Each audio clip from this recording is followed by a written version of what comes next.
my wired earbuds plugged into my phone and using the Google Hangouts app. I always find it fascinating. When we record, generally, except with the exception of when we went to my parents' house and Gabe and I snuggled, I go to my kid's playroom, but I'm like stepping on Hot Wheels tracks and like puzzles. It's not great. Keeps you on your toes. I'm looking at the WCL. I'm on Monster, and it's on the WCL settings, and I'm looking at who has whom in WCL. What's what D&I? What's D-Land or D-Land destroyers? Yeah, Who is that? it's Deutschland. He's German. I'm back. Is this any better? Yeah, it's a lot better. What Okay. place is Deutschland destroyers in? I think fourth, maybe. Really? His team sucks. He might have drifted down. Let me see. Why? Serge Ibaka is like his third best player. I can't believe the depth with which you're looking at WCL is how I'm looking at UAFBL right now. I'm like, oh. So I haven't looked at UFPL at all. I have no idea what's happening in UFPL.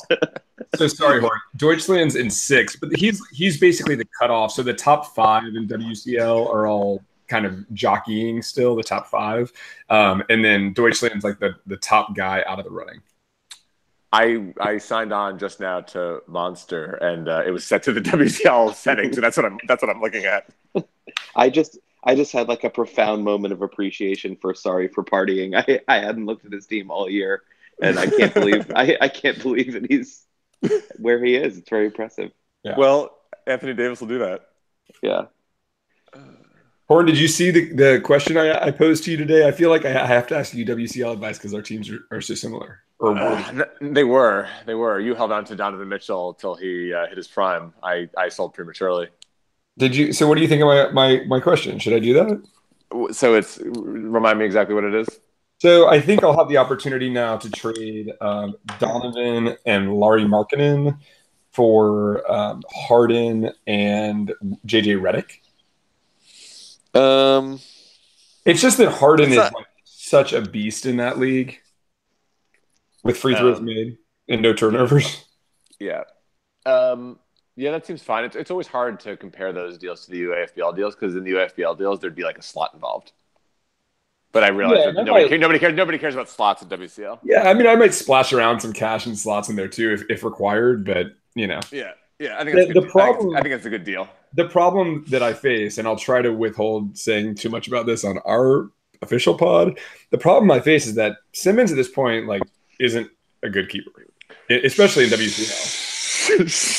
Let's keep that to a minute. Let's keep that to a minimum. The problem is that like one of my good chips is not a chip at all. He's actually a liability.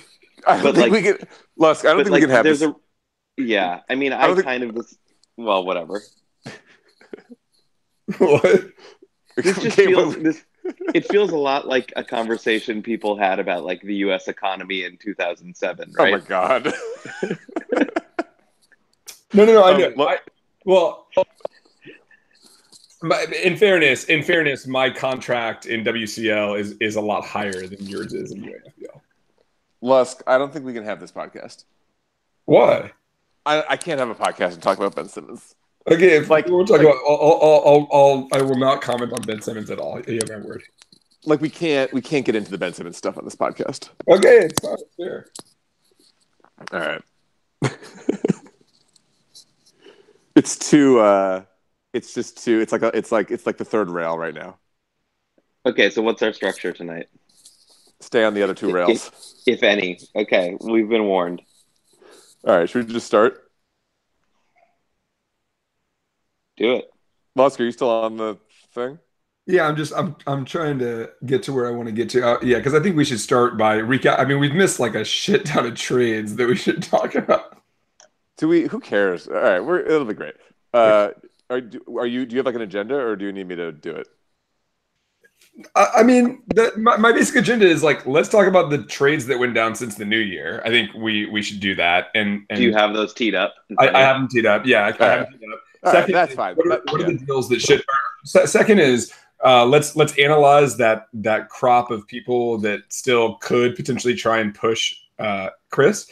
And then lastly is what are the trades that should happen given the conversation we had about that crop of people? I think we can kind of. I think the second category that is unnecessary. I think we really just need the two because things that we talk. No, but the things that we'll talk about in the second category will get discussed during the other two. Okay, fair. So, all right. Hello and welcome to Season 4, Episode 4 of the Collier Pod. I'm your host, David Horn, owner of the 9th place Jabberwocks. We've been in 9th place for a real long time. With me, our owner of the 2nd place Dirty Dog Nation, Brian Lusky. Welcome, Brian. How are you? Thank you. I'm doing all right. And owner of the 14th place Chupacabras, Gabe Gold. How you doing, Gabe? You didn't have to like double check like you do sometimes. I didn't have to look at anything. Oh, are you in 7th or? Nope. I didn't have to look at any of them. I knew mine because I've been there forever. I knew Lusky's because he's hot right now, and the Chupacabras have been holding down the bottom real steady. We feel safe in our position. Well, we've got a lot to cover. We've got a lot of trolling on Slack from Height and others who are impatient with the frequency of our releases. I'm with them. I think people think there's like a rift. You know how like boy bands get like there's like ego issues and stuff. I think people think that about the Collier Pod right now. Well, they might not be wrong. They might not be wrong. Why do you think we haven't recorded so frequently, Lusk? I think Gabe's really busy. Is I think the biggest issue. Gabe, are you really busy? I know I am really busy. But more so, I'm like in 14th by 20 points, so I'm like kind of through the veil of like UAFBL fandom. Potting about it. You should focus all your energy on potting about the 13 teams ahead of you. I can see you all, but it's through a bit of a haze. Well, look, everyone has podcasting technology available to them, so I welcome as ever. Rogue potters and others who would supplement the effort. Rogue pod from the complainers. Yeah, where the fuck is the Rogue pod? Those fuckers. I wonder if there's a rift in the Rogue pod.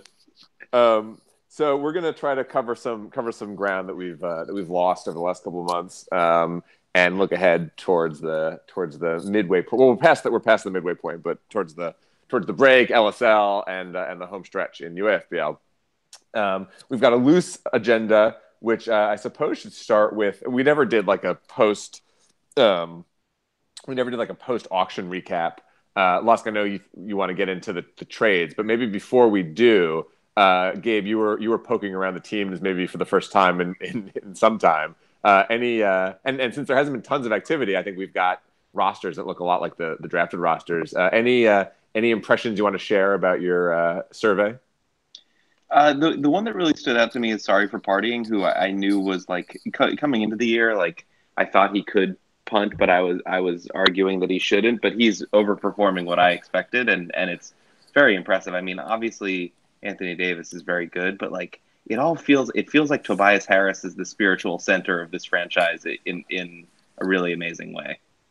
Tobias is good. I mean, or is it also just possible that you can surround Anthony Davis with any other players and it just won't matter? No, I don't think so. I think Beer is really good at building this kind of a team and has done an impressive job. Like this is I feel like coming in from last year, he if he wanted to compete, he should be in like 8th or 9th, and the fact that he's like right in it, like 2 points out of 3rd, is pretty incredible. Yeah, it is a little crazy that like I'm looking at his lineup just tonight, and I don't know how often these guys are starting for him, but Marcus Smart and Reggie Bullock and some other clowns are like prominently featured in this lineup. I think it's actually it's not that you can surround Anthony Davis with any players. It's you can surround Tobias Harris and Malcolm Brogdon with any player. I think that's like the Beer recipe. He doesn't. I think so too. That's what I meant by spiritual center. I feel like Tobias Harris like needs like I feel like each franchise should be allotted a lifetime contract with one player. Oh, that's such a good idea. And he could Tobias Harris would be what would the criteria have to be to make a player eligible for basically like a UAFBL bird rights or something? Or I guess we can't use that, but like some other franchise tag, I guess. I don't think it's feasible because I would want it to be in some sort of like, totem like capacity as opposed to just like the best possible performance and value. It has to be like Rozier to qualify. Right. Yes, exactly. Yeah, fair enough. Well, we can work on that a bit more. Lusky, anyone stand out to you from the auction that is worth feeding now? I can't even remember that far back. Honestly, I vaguely recollect like after the draft, everybody really loving Bookbinder's team, which is interesting because his team, and we'll probably talk about this more later, but his team lacks like a top five. Like Vucevic has been like a top 10 guy, but coming out of the draft, he didn't have what appeared to be an obvious top 10 player. So I think that's all I can really recall is people seem to like his team, your team, Horn, and obviously Jones's team. Bookbinder's team. It is notable that he doesn't have that like blue chip guy. I think we all assumed he'd be like in the mix, and the question was, well, can he get the blue chip guy? And I think just given the way that the race has taken shape, and given who sort of the best keepers are still on the board, I think he's in position to like add those guys. So he's the deficiency that he had coming out, I think he can overcome now. So let's get into the trades. Les, you've got them all teed up. Yeah, I think we agree. We're just going to talk about the ones since the new year, right? I mean, it could be fun to talk about like Gordon Hayward and Hamidou Diallo for Moutier and Zach Collins, but we should probably focus on the fireworks. If it means not talking about the Gordon Hayward trade, then I agree. So the tragic events of January 2nd occurred, and that's what really started the arms race in earnest. So two big deals went down that day. First, it was the Jabberwocks trading Donovan Mitchell, one of the most prized keepers available, for Kyrie Irving and Lou Williams. I cannot recall if there were cash and slots out to that deal. There were no slots. There was some amount of cash, like not very much, a couple bucks. Should I, Gabe? Why don't you respond to it first? I mean, since it was my deal. Yeah, I mean, you traded Donovan Mitchell right before he got better and sort of started reminding people of what he could be. But by the same token, like if I recall correctly, looking at what was available to you at the time and coming from the position you were in, I think it's a very defensible trade. And Kyrie and Lou are both excellent. Yeah, I mean the timing was a big part of it. Mitch and I think indirectly Weeg and Bookbinder maybe forced my hand because I wasn't like sniffing around Kyrie or eager to deal Mitchell at that relative low point. But Mitch showed up saying like, hey, are you ready to make a deal along these lines? And Kyrie, while not at the top of my list, was, is still, a top 10 guy. And I didn't want to miss the boat. And given where I am in the standings, I wanted to be among those making the early moves. So the timing was a big part of it. Lusk, what did you think of the deal? So I get why you did the deal. I think you had to make a move and you were trying to address categorical needs. I did feel I was surprised at the time it went down just because I still felt like Donovan Mitchell, despite being underwhelming at that point in the year, was still a coveted keeper. And all the top guys were still on the board. And I just thought you would have held on to try to land like a KD. I assume you sniffed around for some of the bigger names, and it just wasn't as easy to kind of nab them. Yeah, dude. I mean, that's the thing. It's like I did. And, how long it's been almost a month. It's been 3 weeks that have passed since then. And I don't know that anything, for me at least, would have been dislodged had I kept Donovan Mitchell. Now, he got better, and he looks like, as Gabe said, the old Donovan Mitchell. So I think his value is higher. But 3 weeks have passed. I had 3 weeks of Kyrie. He had 8 fucking steals tonight. He's been great. And in the meantime, I just don't know who else I would have gotten. And I think we'll talk about the Steph situation in a minute. But Donovan Mitchell wasn't going to get me Steph, it turns out, anyway. So I don't know that even in hindsight, the result at this point would have been much better. What's next on the list? So that same day, about an hour after you made that deal, Weeg, the Spliff Fiddles, dealt John Collins for LeBron James and Thaddeus Young. I think LeBron's been hurt pretty much since he made that deal. Yeah. So, remains to be seen. But Weeg, I think at that point kind of established himself as, a player. Like he was really going to compete. I think it was unclear. So I had seen Weeg at Legoland in San Diego a couple days prior. And did you guys just run into each other at Legoland? No. I know. Yeah. So we were talking about it, and we got the John Wall news while we were hanging out at Legoland. Oh yeah, shouldn't we talk about that deal? Shouldn't we talk about that deal and the Chris Jones deal for Miles Turner and Bob Cove before we get to all this other stuff? Yeah. I mean, I do think what's interesting is well, let's just finish out talking about Weeg's deal, but I do think it's interesting to talk about those two other ones as well. I mean, so Wall goes down. What's interesting is that Weeg was disappointed by that, but I think we all know that he gave up very little in that deal for Wall and Lamb. All he gave up in that deal, I mean, he gave up a lot of cash in slots. So I think that's his tricky position now is he gave up $15 in a slot. But he didn't really, I mean, he gave up like Gordon Hayward and seating priority. Yeah, no, he got, and frankly, Buddy Hield was like, even if John Wall didn't get hurt, Buddy Wall might have been the best player in that deal. He's been insane in general and for Weeg. That's right. I forgot that was also in that deal. Yeah, so he still got Lamb and Hield for his $15 in the slot, which is probably worth it. Yeah, but so I think so that kind of covers the Wall deal. But what's interesting to me is, in retrospect, that maybe the biggest misstep in terms of the early dealing was this Sabonis deal, right? Remind me and Gabe what that deal was. So Jones trades Sabonis, Chetty Osman, and Jeff Green, and $10 for Bob Cove and Miles Turner. And why do you think that was a misstep? Well, because actually, Sabonis is awesome. He's fine. What would he get for Sabonis now if he had? I just think that if you're in Jones's shoes, right? Like right now, he's got this nice meaty lead, but the cavalry's coming for him, and Sabonis would have been a really nice chip. I think Sabonis would have been at this point. What do you think? The fourth or fifth best available keeper on the board? Yeah, that's true. There's not much left, and there's still a lot of deals to be made. And he's also, unlike some other keepers, like very presently productive in a pleasing way for a race like this. Like he just missed out on a lot of good lines.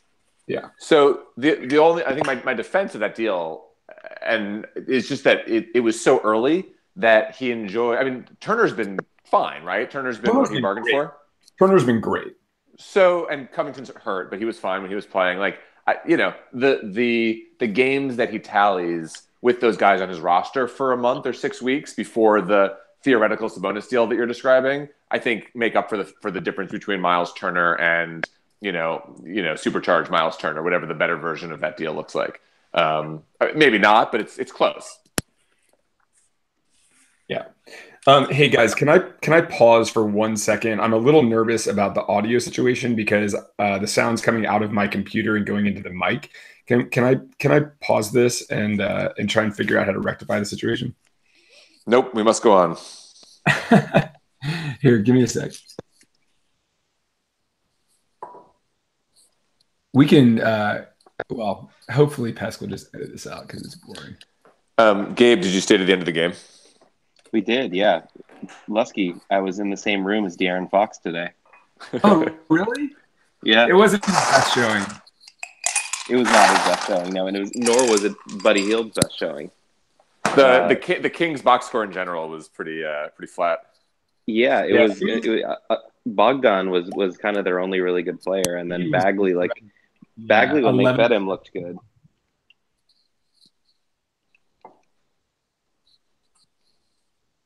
Can you guys say something?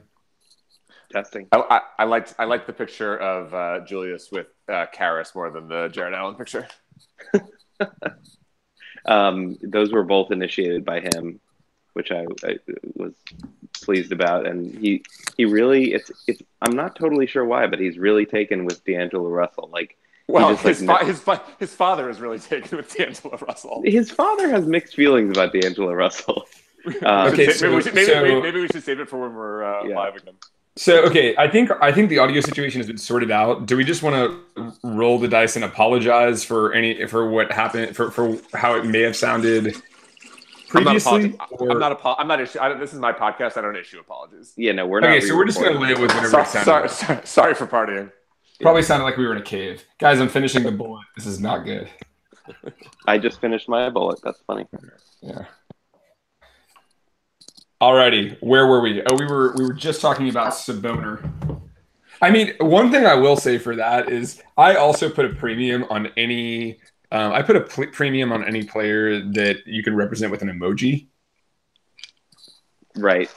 A goal of my entire team is to have a team that I can just simply post emojis, and you guys know what I'm talking about. Just strong Slack assets. Yeah, exactly.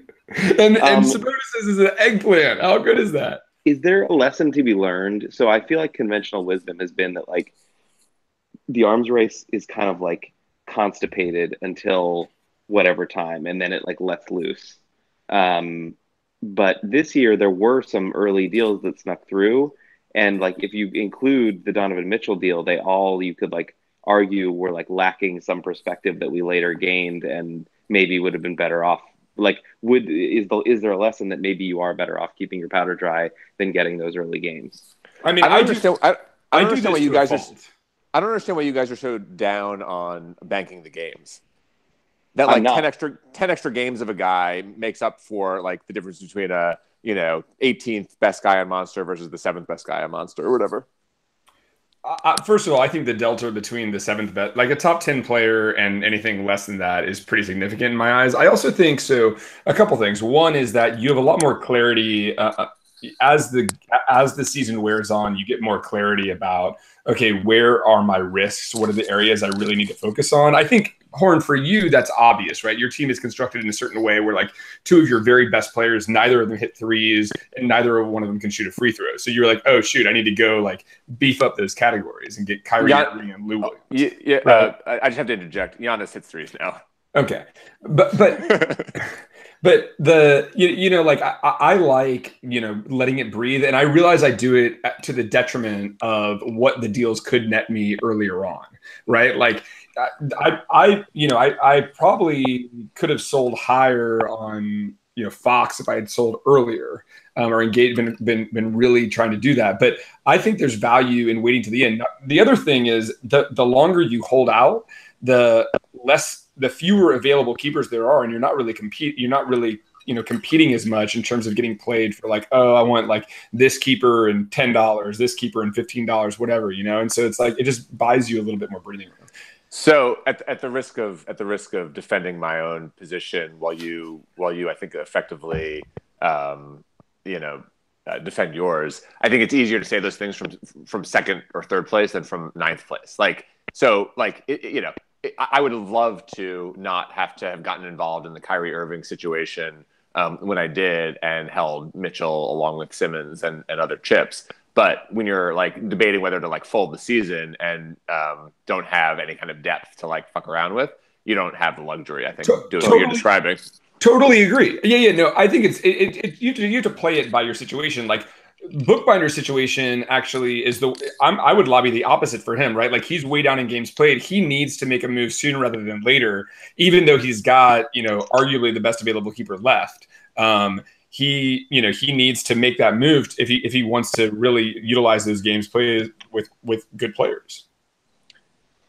I just think that there were a lot of injuries in particular to trade targets, like Bob Cove, LeBron, the other people that I'm forgetting about. For you, right, Horn? What's that? Kyrie's missed a few games for you, right? A game or two, maybe. Yeah.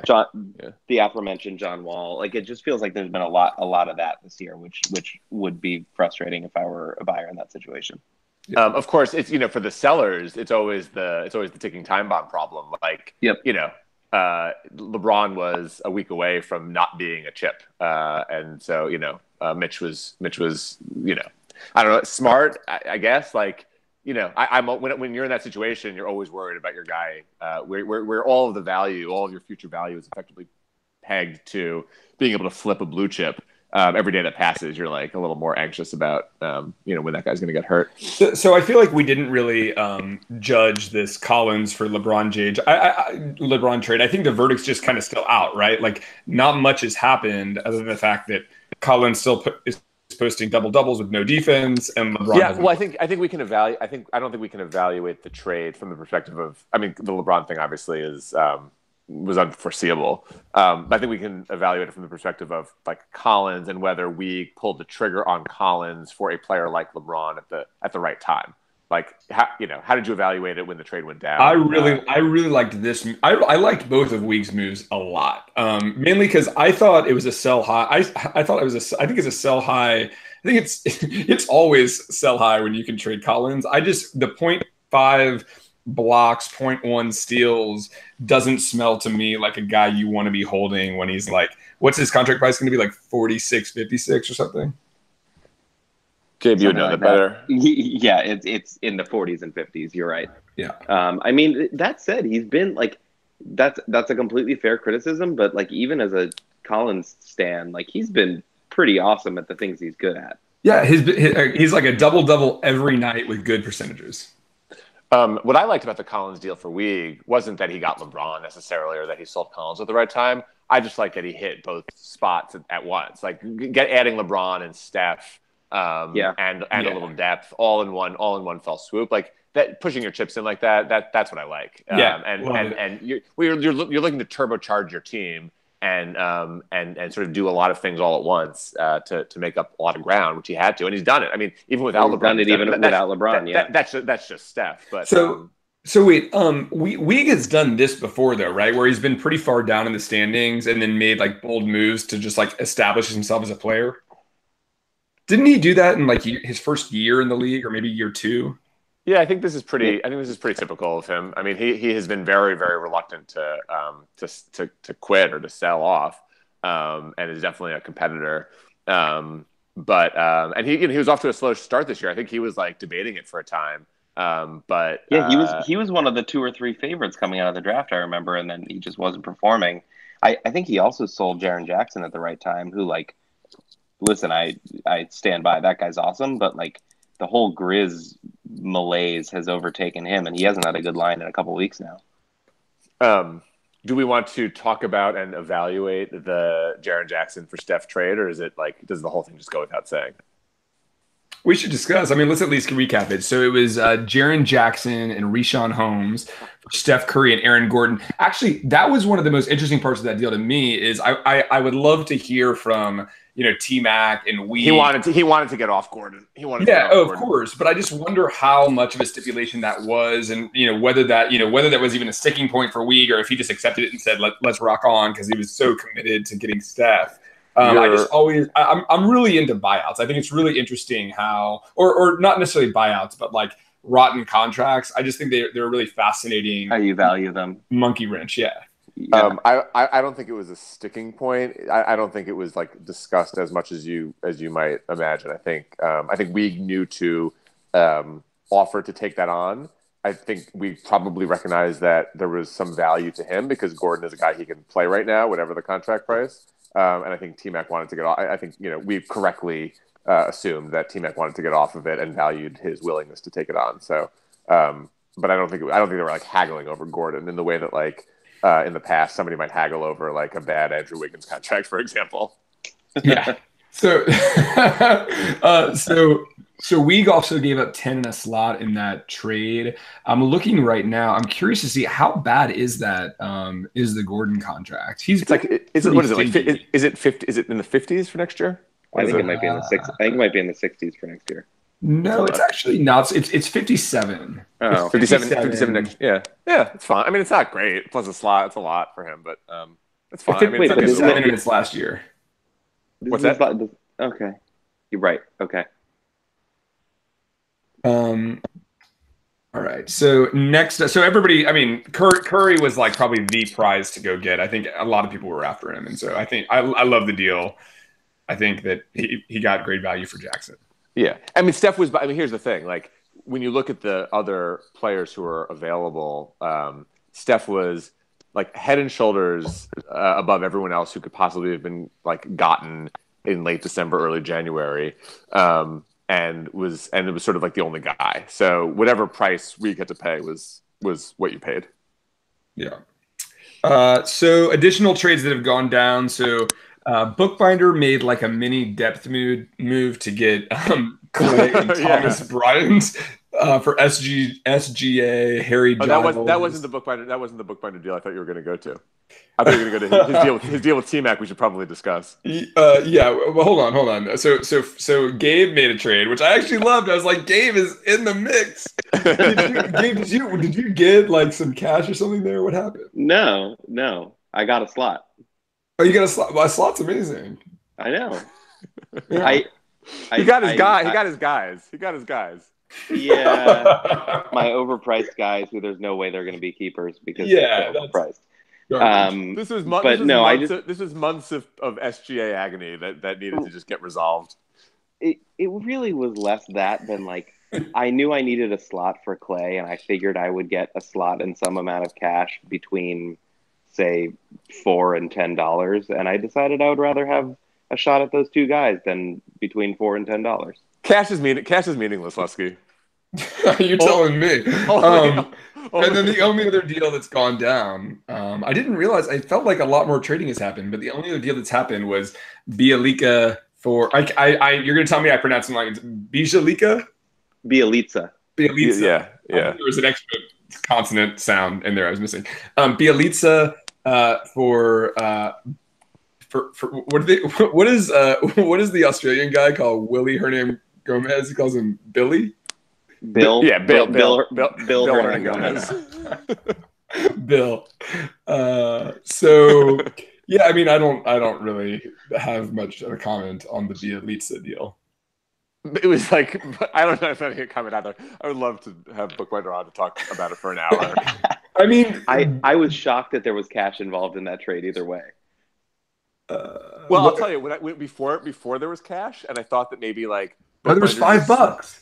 Yeah, $5. And at first, when I thought the Bookbinder got him for because when I was going after Steph before I lost the Steph bidding, I was interested in him, and I thought like he would be a nice piece for the Walks. But and so I was pissed when Bookbinder got him. I was like, oh man, for Hernan Gomez, who was on my roster the whole season, I could have like thrown him into the deal. I didn't realize that T-Mac was such a huge Hernan Gomez guy, and I actually thought it was good because he's like a top 75 player. Hernan Gomez? No, Nemanja. Yeah, but hey, wait. Okay, so Bookbinder made this deal on January 7th, right? So let me read you the Bielitsa line since January 7th. Okay, so January 7th, 4-4-2, 4-5-2, 7-5-5, 3-4 with 2 steals, 4-6-2 with 2 blocks. So read it in the weeks before. Oh, dude! Right before he made the deal, he was like 12-9, 17-6, 14-15. Yeah, he was doing that regularly. He was like a top 60 guy. Since Bookbinder made that deal, Bielitsa has not scored more than 7 points. In fact, he's only broken 5 points one time in 9 games. So I actually have a question about this. Like I have like a UFBL tactics question for each of you about this. Like so spending $5 for a guy who of that ilk, like a veteran who like a guy who's been around for a couple of years, who we've seen a little bit of this from before, who's sort of playing at a top 75 level for a shitty team, putting up stats. Seems to have a reasonably clear path to continued minutes. Like, why is it a bad idea to spend $5 on that guy early on? Do you really need those $5? Because I don't know that I agree with any of those things you just said about Nemanja Bjelica in particular. Your view is Bookbinder should have said he's a top 75 guy, but that's just like smoke and mirrors. I'm not going to touch it.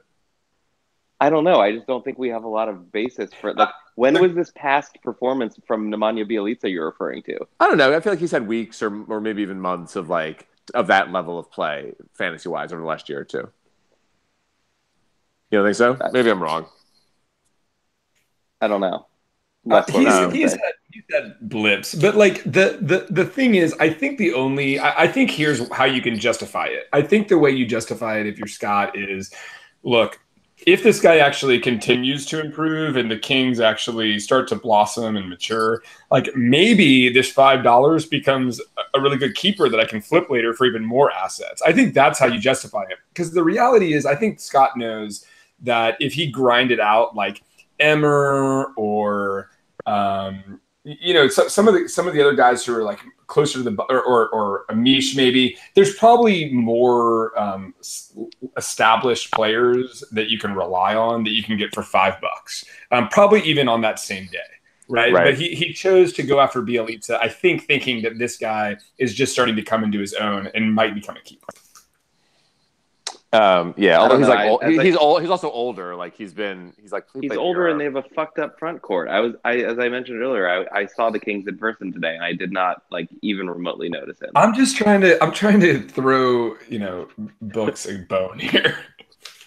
I did notice Bagley, who looks pretty awesome. If they ever keep playing him. Can we take do a little detour before we get into the sort of the looking ahead part of this and talk about the LSL draft that's coming up and our LSL players who have or just sort of take stock of LSL for a moment. It's not on the agenda, but does anyone have the draft order handy? I have it handy, yeah. Can you read us the highlights? Should we do a mock draft? No. Gabe's worst nightmare. We do too much for this league already. Oh, it's gonna be great. Amish picks first. Oh, Jesus fucking Christ. Amish and then me and then Horn. Ooh. Oh. So Amish, Lusky, Horn, Height, Bookbinder. So that's your top 5 picks right there. And then you get into T-Mac 6, Beer 7, Gabe at 8. Gabe's gonna get some sneaky stuff at 8.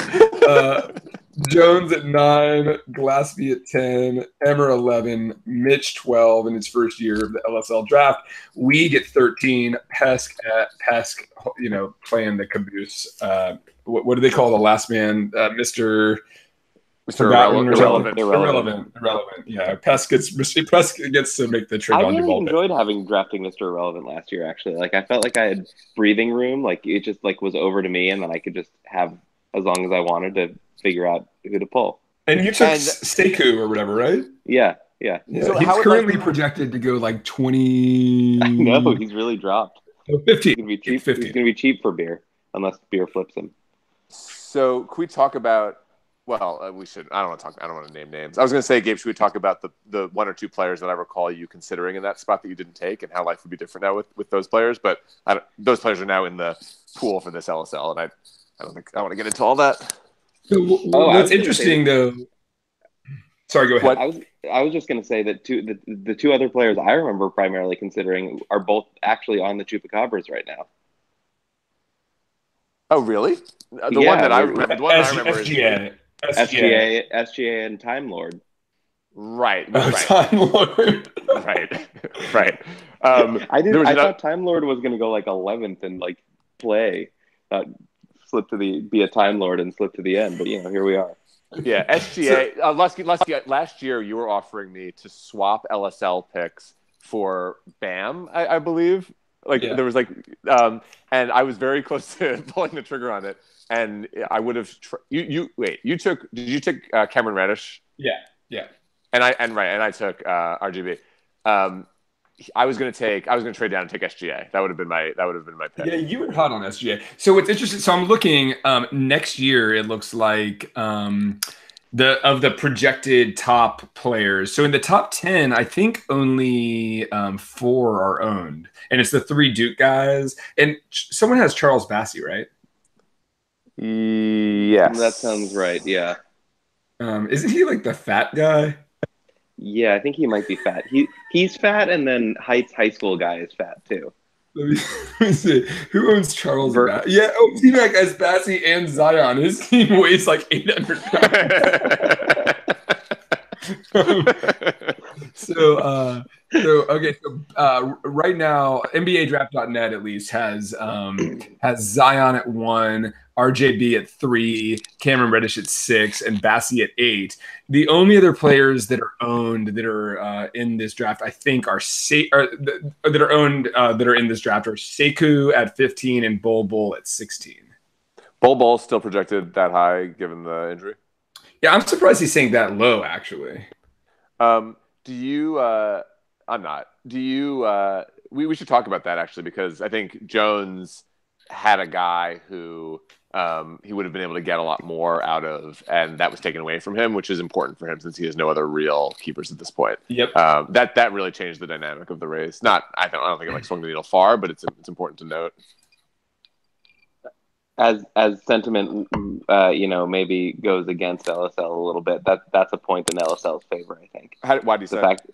Just Bol impacting the UFPL title race. Do you think that's injured in college? Do you think that inures to LSL's benefit? You don't think that's a criticism? I find it kind of charming. Yeah. Yeah, I mean, I agree. I think it's like that's what's fun about LSL. Yeah, I'm not anti LSL actually. I have like a bunch of guys at work that are like into my stories of my fantasy team, and I'm like, oh yeah, like my 2 chips that I have on my team are De'Aaron Fox and Cam Reddish. They're like, Cam Reddish.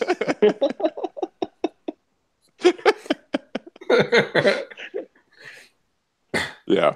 All right. Well, I'm excited about LSL coming up. It's like I'm excited about it at least until I have the number 1 pick next year. Ooh, yeah. I'm really curious to see. Like, I mean, like this guy Ja Morant is projecting in like every. Is he the guy at Murray State? Yeah. Whenever you see like a point guard who goes to a school like that, don't you always think about Lillard? Yep. Totally. Gabe, have you actually watched him play basketball games? I've seen dunk highlights. I have not watched anything. He's like that exact right size where when he throws it down, it looks like really fucking impressive. It looks awesome. I would recommend watching Ja Morant dunk highlights. Lusk, have you seen him play basketball? I've seen a mixtape myself. I don't think they really had him dunking though. I think it was a lot of passing and dribbling. Should we get back to UFBL? Yes, let's do it. All right, Lusk, what's our next segment? So I think we're going to talk about like the trades that need to happen, right? I mean, there's this like there's still kind of this glut of teams from 2 down to I don't know 7. I mean, that like are kind of within range of each other, even though it's clear which ones are. I mean, it's somewhat clear which ones are trying at this point. So in second place. Hold on, before you get into it, I just want to say this. Like your naming conventions for the categories that we need to cover this is like a very Lusky bookbinder idea that there are like trades that should happen. I feel like these are conversations that we had in like old UFBL. Maybe they're still relevant in new UFBL and current UFBL, but like this to me is like the same flavor as bookbinder and you to a lesser extent during the auction, like obsessing about like what prices guys should go at. This idea of like normative UAFBL behavior. No. I'm just trying to project, like based on what we see, right? So there's this. So from second place down to 9th place. So the Jabberwocks are in 9th, the Dogs are in 2nd, right? So that's a classic weird 7, guys. That's a classic weird 7. That's a classic weird 7, right? So my point is that within that group, there's some clear needs that teams have, right? I mentioned Scotty B's depth issues. I mentioned your need for threes. Like there's some clear things going on with these teams in here, and I think that we can probably try and see into the future a little bit. It's sorry I used the word should. I'm just trying to like take some logical guesses as to what managers are likely thinking right now. Why don't we start with the start on the supply side rather than the demand side. Okay. So we have, as I see it at the moment, in terms of managers who have communicated, at least to me or to others in the league, their preparedness to sell assets. You have Amish, who has Durant most notably, and then a few other little pieces like Horford and Ariza, I think. You've got Emmer, who's got Oladipo, and then some other, CJ McCollum and Draymond, and a few others along those lines. and then it's a little less clear of who's left. T-Mac has Westbrook. T-Mac has Westbrook. Mitch has Mike Conley and some other stuff. Yeah. But it sort of falls off pretty quickly until you get into weird 7 on weird 7 violence. That's right. So let's hold off on that conversation and just talk about those guys I mentioned. Well, one of the weird 7 I think we can talk about because he's already sold off everything, and that's Smoke Tops. Yeah. I agree. I think Mitch is sort of Mitch makes the 8 from 2 through 9 a weird 7 because I think he has told everyone he's ready to, he's traded away his guys. So, Lus, going through that list, why don't we start at the top with Durant? Where do you think Durant? I wasn't thinking. I wasn't thinking in these terms. Durant fits on every team. The teams that I think I see, potential. I think that if I'm a Mish, I'm hoping for one of those classic good top keeper plus cash plus slot type of deals. And the only ones that kind of jump out at me as possibilities are Ayton, but I don't know that Bookbinder's making that trade because I think he's hoping for a lot of depth. So maybe if it comes with Horford and Ariza and whatever other scraps you can find, maybe Fox. But I'm still very much I'm not the easiest dude to deal with. What? Maybe it's gonna be my shutdown. It's gonna be my shutdown. Maybe if Simmons, maybe if he had a thing for Simmons, I don't know. I haven't even really looked. I didn't mean to disorient you. So why don't we let's go to the demand side. So Bookbinder, you talk about Bookbinder needing depth. So if you're a Bookbinder, you've got Ayton. Would you is Durant, Horford, Ariza the depth that you would want, the depth that you need? And if so, how much would you be willing to give up for those guys? So I thought a lot about this one because I think Bookbinder is in one of the most interesting predicaments of anyone, right? So his games played situation, he's still, 20 back on the team, 20 back on Scorpion balls, right? So he's still got some games played to make up, and he's still in a pretty nice position just categorically across the board. If I'm him, I don't know that the category things work out, but the team that has the most depth and I think would be his Titan for DeAndre Ayton is Leonine Faces. Yeah. You like that collection? You like that collection of dudes? I don't really like the dudes, but I think it's a bigger collection than he can find anywhere else. Oladipo, McCollum, Draymond, Harris. Yeah, it's just I don't know. He can find 4+ performers on any other team. Right. Yeah. Right. That's right. That's a good point. Let's keep going through the. Let's talk about Beer for a sec because he has Anthony Davis. He's got a few other fine players for the stretch run. Chris Paul has been missed a lot of games. Presumably is close to being back, or reportedly is close to being back. I guess Davis is on the shelf for a week or two now too, right? Yep. Yeah, and I wonder actually how much. So I actually think that I think he had been leaning sell, but I wonder if the AD injury, because the reality is that teams that were probably making offers for AD are probably hey, I'll just wait a couple weeks and make sure he actually returns. Right? No use in bending over backwards for a brittle dude who misses a lot of time. Right? But if I'm Beer now, it's maybe I should wait and play it out myself a little bit. I mean, he has to worry about the deadline a tiny bit, but if Paul's coming back and AD's coming back, he may want to kind of see where he sits and determine if he wants to kind of stick it out. Yeah. What do you think about his situation? Well, it's just an asset question. I mean, I think Wendell Carter is a good asset. I think that Sekou is something Brogdon maybe has another year, but I don't know that you're going to fetch a lot for it. It's about even value, right? In terms of acquiring additional.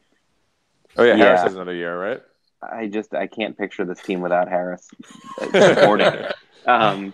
When you commit to your franchise player, you can have him on a contract for life, but you also can't trade him ever. Right. We have to come up with Bogdan we have to come up with a contract structure, a special contract. Here's what I think it should be, Gabe. You have to apply to the league for eligibility for a particular player, and the league votes based on the factors the sort of softer factors that you were considering, like some kind of like, you know, emotional or spiritual connection to the team.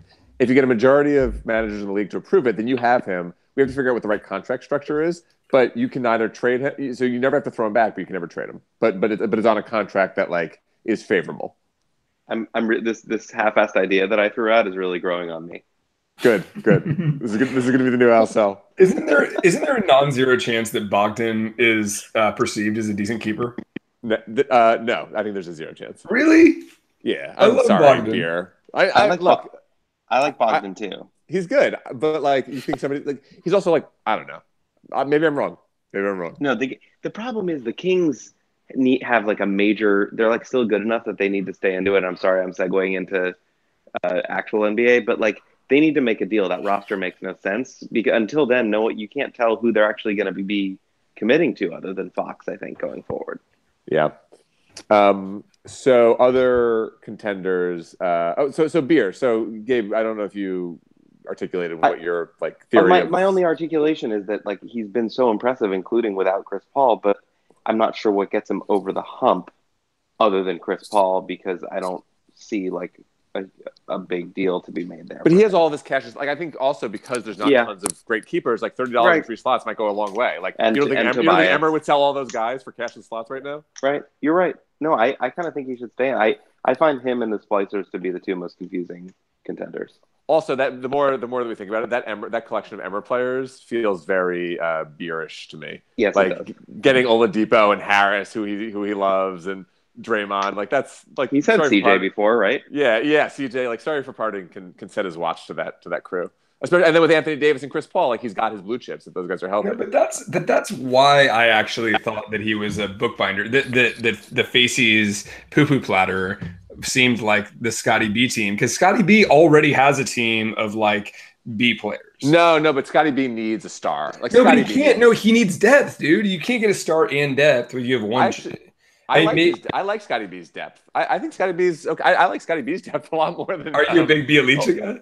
Well, yeah, I've already discussed that. I like his depth a lot more than Beers. Zubats and Cody Zeller holding it down. All right, who's next? I mean, so Glassby's in the weird 7 this year because he's in the weird 7 every year. Yeah, like, let's talk about him. Why talk about it? Nothing. He doesn't listen to the pod, so we're not informing his views about anything. He's not going to make any meaningful deals, so we're not like going to be proven right or wrong. I haven't even looked at his team. Should I reach out to him, dude? I mean, yeah. I shot him like Kawhi offers, and they were unrequited. So you know, go for it. Does he have more years on Beal or anything?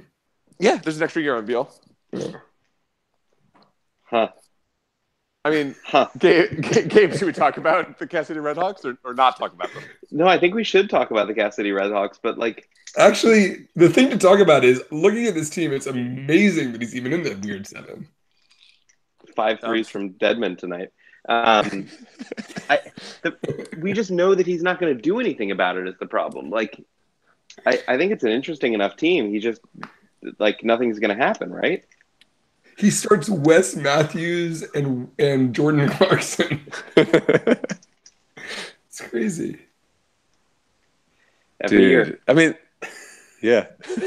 But this is good audio with the three of us just gaping at the Kansas City Redhawks silently. Okay. I have a Horn deal. Horn, I know you're avoiding talking about your own team, but I have a deal for you that I see. The problem with this is that like you talk about deals and you know shouldn't I just sell Lusky? What's that? Is this the Fox? Is this your De'Aaron Fox pitch? No. I'm not talking about Fox. Because I'm ready to sell. Dude, you should prepare the De'Aaron Fox pitch. Oh, dude, we can have that conversation right now. But the deal, I don't think that you're ever going to sell. You like to go for it, and I think you should. That's not true. I get accused of exactly the opposite every other year, but go ahead. So, no, but you had like a bunch of good keepers. You just dealt Donovan for like, you know, a couple dudes. Bubble. Yeah. So the deal that I think, and you might, this is the problem when you suggest deals directly to someone, is like you might be like, oh no, that's underselling. But provided that you want to get into this thing, I think the move that might make sense for you is thinking about something structured around Simmons for Westbrook. Oh, I can't do that. Why? Because you're mad at T-Mac over Curry, or what? Yeah, first of all, so T-Mac, right after the Curry deal went down, and I expressed my anger to everybody involved, including T-Mac, and mostly just T-Mac and Weeg. T-Mac, who hasn't who responded to, okay, I probably sent T-Mac 20 emails over a month, and he responded to like 2 of them. I would try to engage with him on Slack when he would make appearances, and he would never respond. And then, like a day after the Steph deal went down, and I was really angry about it, and told Weeg and T-Mac just how angry I was. Weeg told T-Mac that he should float selling Westbrook to me, and all of a sudden T-Mac shows up on Slack and was like, "Hey, Horde, what do you think about Westbrook?" And I've been ghosting him for 3 weeks. So that's one reason, and then the other reason is that Westbrook's just not a good fit for my team. I can't take on his shitty free throw. He just compounds the Giannis Simmons problem.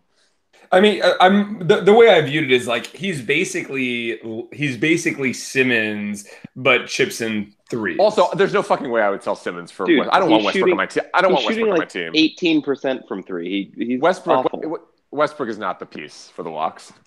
The thing is, Gabe, on that comment, Gabe, Horn can withstand like any amount of field goal. So the field goal is a non-factor for him. Not if I trade Simmons. Simmons is one of the field goal anchors. I can't just trade Simmons.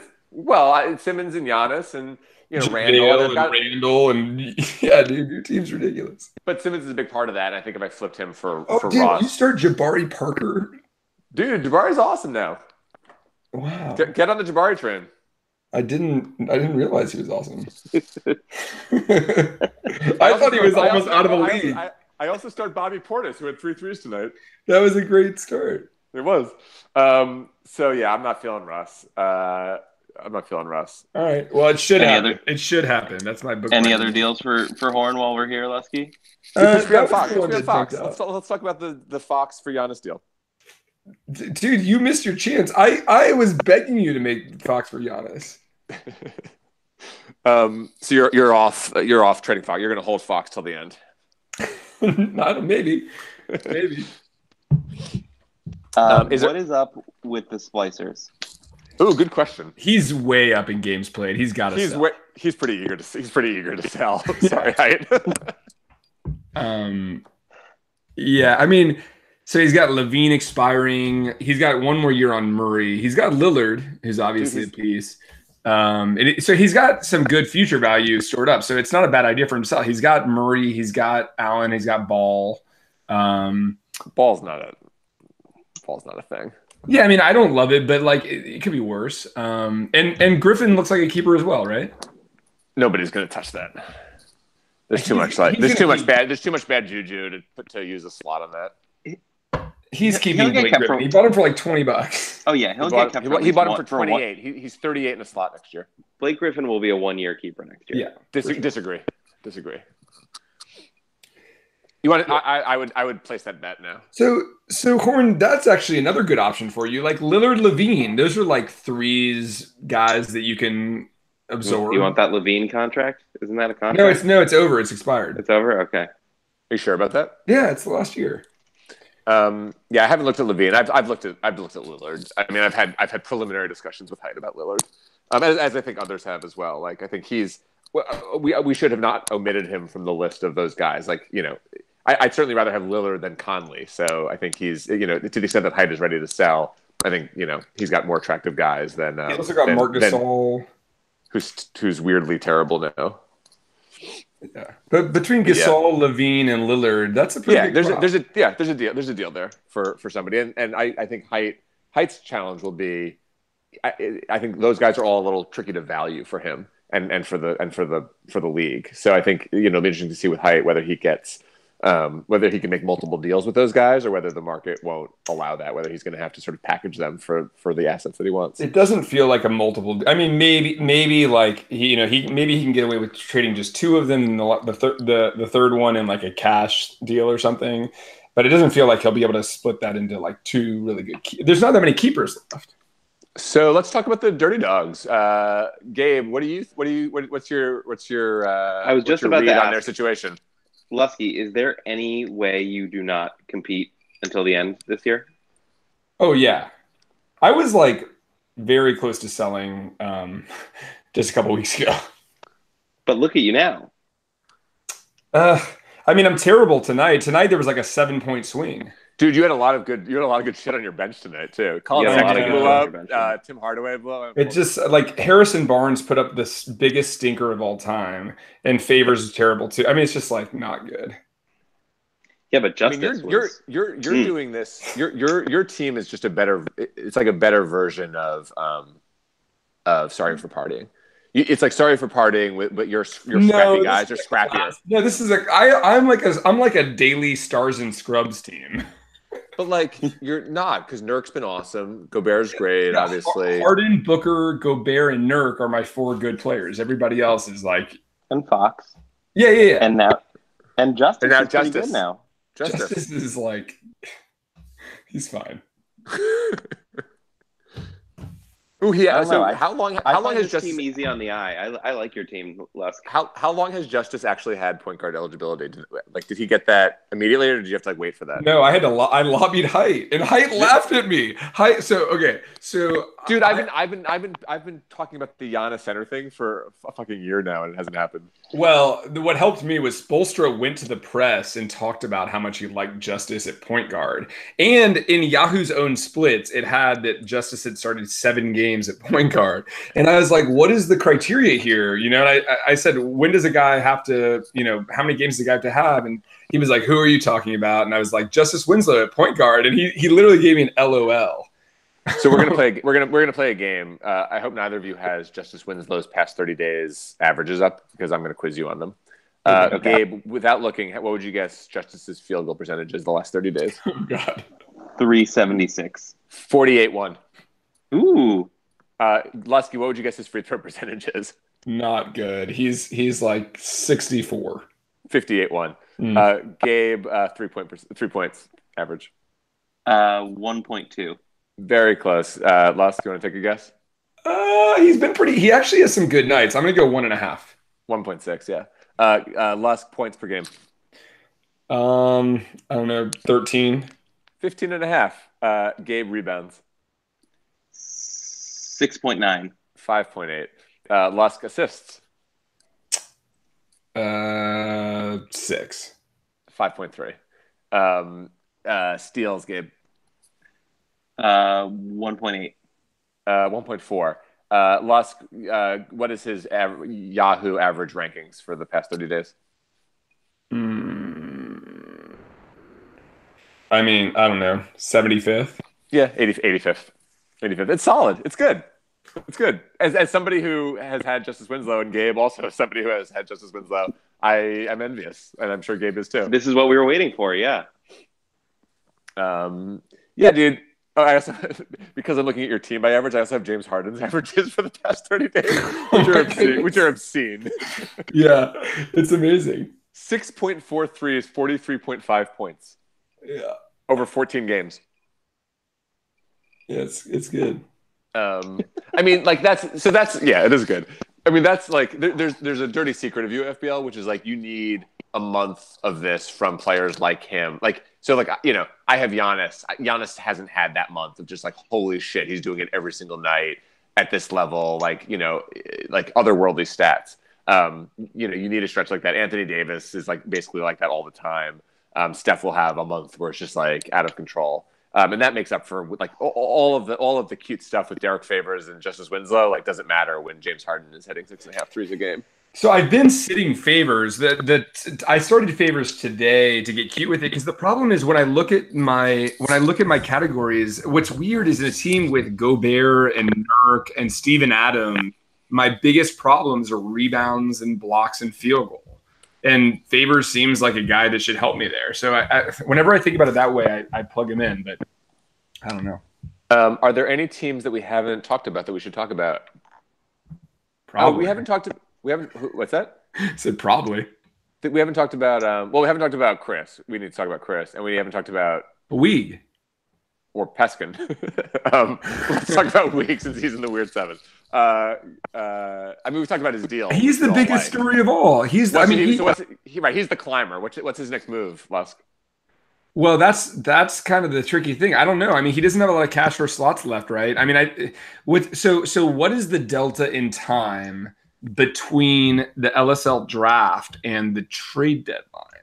Well, the LSL draft is like February 18th or something like that, and then the deadline is like what, March 15th or something. So it's like a month.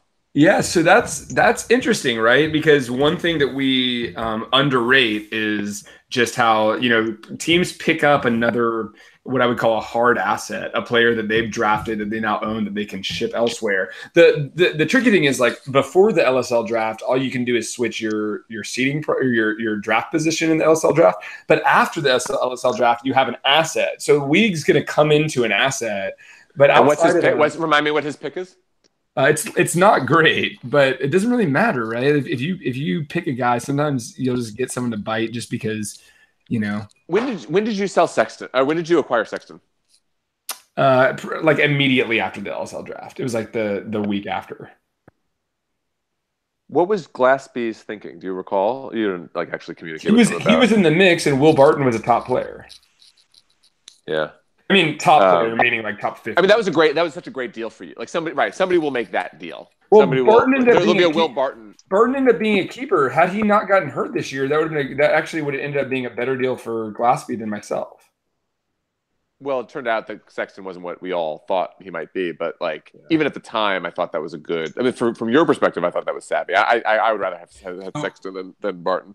Leagues at the end of LSL. He's pick number 13, but he can still scoop a guy and deal him. It doesn't really matter. It's true. I agree with you. So Weig has gotten that nuclear month that you were just talking about, out of Cat finally, which is huge. Also, I mean, his lines have been wild. Yeah, that and Steph have coincided too. Yeah. Which has gotten him from whatever 10th to 3rd or whatever has happened in the last month. So outside of his LSL pick, he does have one more year out of Otto, but I don't see anybody loving Otto at 59. No comment. Who drafted him at that price? Some fucking idiot. So I think let's talk about Chris. We haven't really gotten into it. He I think in hindsight, he came in. We all knew that he was one of the top teams coming in with keepers. I think we underestimated just how good he was and how he probably was in the first class coming in with Embiid and Jokic. We were too caught up in the fact that Embiid and Jokic couldn't be flipped. Or the fact that Embiid and Jokic, couldn't be flipped. And we were underrating just how good they are. I think I was thinking more of the latter. Especially with Jokic, who's been insane. But then he had a really nice draft, right? I don't know. He had all of his spots. I mean, it's interesting because there was, looking at the guys he drafted, the one guy that he picked that was really high on my list was Drew Holiday, and I know Eric Bledsoe was really high on your list, Horn. He was your topper. You took him. And they took DeRozan, who I'm always like, eh. Or no, he kept DeRozan, huh? He kept DeRozan for a year, right? Yeah. That was smart. And then he drafted Ingles and Mirotic. I mean, none of these guys. Yeah. Dude, Mirotic has been great. Lopez was Mirotic has been amazing. Mirotic was hurt for a little bit, but Mirotic has been amazing. He's been great. But I walked away thinking, wow, his team's really good. But I think it was going to be really good regardless, just because it had Embiid and Jokic. No. But listen, the guys you just rattled off. So Holiday, Bledsoe, DeRozan, Mirotic, Brook Lopez, who you didn't mention. That's 5 guys, right? Ingles. And Engels. Hold on, I just want to look at okay, so Engels has not been as strong, but the 5 that I just mentioned, I'm just looking, this is sort of shorthand stuff, but I'm looking at his team by averages on the season on Yahoo. That's 5 guys in the top 50 on top of the 2 that he had going in. So that's 7 top 50 guys just by executing a draft with dudes in sort of the 40 to 70 range or whatever. That's the hard part of the draft. 40 to 70 is where you fuck up, and he got all of those right. Mm-hmm. Yeah, they've been good. And then like Satoransky and Herter are nice pickups. Like he's done the waiver wire well as well. So he added 2 more top 50 guys for a guy who I agree is like a fine keeper, but like is not. I don't think people are going to be bending over backwards for Sabonis right now. And I think he got again a lot of games out of top guys early in the season without giving up tons. So I think he's done really well. Do you think he can be caught? Yeah, because like Les, you're already there basically. No, it's not me. It's not me. He needs to worry about. It's weak. You think it's Book? Oh, I think Bookbinder. I think if Bookbinder makes the right deal. Yeah, but Bookbinder needs to make his move, man. I mean, it's getting late. I think it's there for the taking for Books. I don't know, man. I think Weig is the guy. When there's like a Curry rule, and I think that Weig's the guy. Is there anything else we need to talk about? Lusk, there's a third, or that was the agenda, right? Yeah, I think so. I think we did a nice job covering. Peskin, Gabe. He made a lot of deals, and this pod was supposed to be about people who make deals. So I don't know how we haven't gotten there yet. Can I quickly just at least mention the 2 deals that he and I made? So I don't know if you recall, I traded him Fournier and Rozier for, I don't even know what I got back. For Steven Adams. Oh yeah, that was a good deal. But he had previously offered me Adams for Saric straight up, right? So, and I said no because this is early in the year. I was still high hopes on Saric, and so he then later, like maybe a week or two after the I can't remember exact timing, but he offers to me the same 2 guys that I dealt to him, Fournier and Rozier, for Saric, basically saying, hey, if you still want to do it for Saric, I'll do it, right? And I sat on it for a while, sat on it for probably a week. And after a week, I was I was thinking about it, and I was like, man, I really am sitting on this. Horn, I even reached out to you and said, what do you think? Should I hold out hope here? And ultimately, I was like, I'm going to do this. But I didn't want to just trigger this deal that I've been sitting on for a week. So I reached out to Peskin to avoid any sort of, catastrophe. And I said, hey, I'm going to trigger this deal, And he was kind of like, it's cool, man. Do it. And so I triggered the deal, and it was fine. And he's totally cool with it. We've talked about it. I think he's like, hey, man, Thibodeau's out. Gibson's not going to be the future. The Sarge thing's going to happen. It's fine. But there was a meltdown from one manager. I'm not going to name names. You can probably guess, saying that I was bailed out and that it was unfair and all this stuff. And I'm like, dude, the offer was made to me, and I reached out to the manager and confirmed it, and I accepted it. So that's that. I really, that all kind of happened without my having contact. So I appreciate your giving that background. That was very helpful. Was Phil the manager who was upset? Yeah, Phil's really upset about UAFBL things these days. Phil seems very upset about the things happening on the TV channel. So I don't know where else he's popping up and expressing his What manager gets wronged by deals that they're not a part of? What manager gets wronged by deals they're not a part of? Is this a riddle? I know who he's talking about. I'm gonna wait. I'm gonna wait for it. I'll give you a hint. It was not Class B. Oh Jesus! All right, fellas. I'm glad we got to do this again. It's a lot of fun. We'll try not to let too much time pass. I know we say that after every pod. Gabe, be less busy, man. Sorry, guys. And we'll do it. We'll do it again soon. Have a good night, guys. Good night.